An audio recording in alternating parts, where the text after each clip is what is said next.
Si vous voulez, quand on essaye de penser la campagne, un territoire, on a tendance à se dire il a toujours été là, etc. C'est vrai.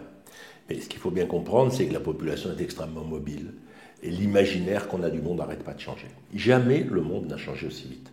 Comprenons qu'en même temps, dans ce monde-là où on est tous des urbains au sens de culture, de système de valeurs, on a envie qu'on nous garde nos gamins, on a envie qu'il y ait un hôpital, on a envie de tous ces services, etc. Bon, on a envie de choses aléatoires, on a envie d'imprévus.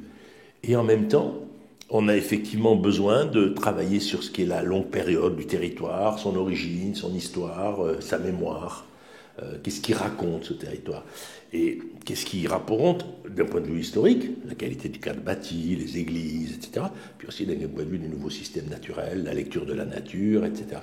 Donc tous ces systèmes, au fond, qui font le territoire, il faut petit à petit qu'on arrive à se demander comment avec ça on va faire richesse, comment on va gagner du pognon avec ça, comment on va gagner du pognon parce qu'il y a des gens qui vont venir le voir, comment on va gagner du pognon parce qu'on va produire des choses qu'on va envoyer, il y a des retraités qui vont venir se retirer, on va découvrir des nouvelles manières de produire de l'énergie, donc au lieu de, on va remplir nos voitures avec des choses qui vont pousser dans la ferme ou dans la campagne, on va apprendre à se servir du soleil, du vent, non.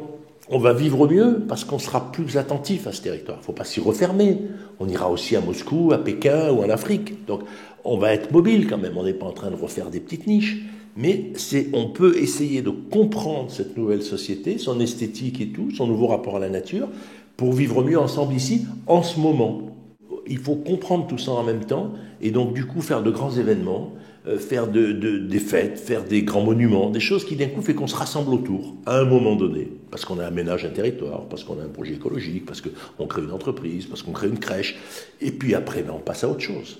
Et ça c'est difficile pour la politique de penser une société par séquence, parce que la politique elle pense toujours dans le long terme. Donc il faut du long terme, mais il faut aussi de la séquence, il faut articuler les deux.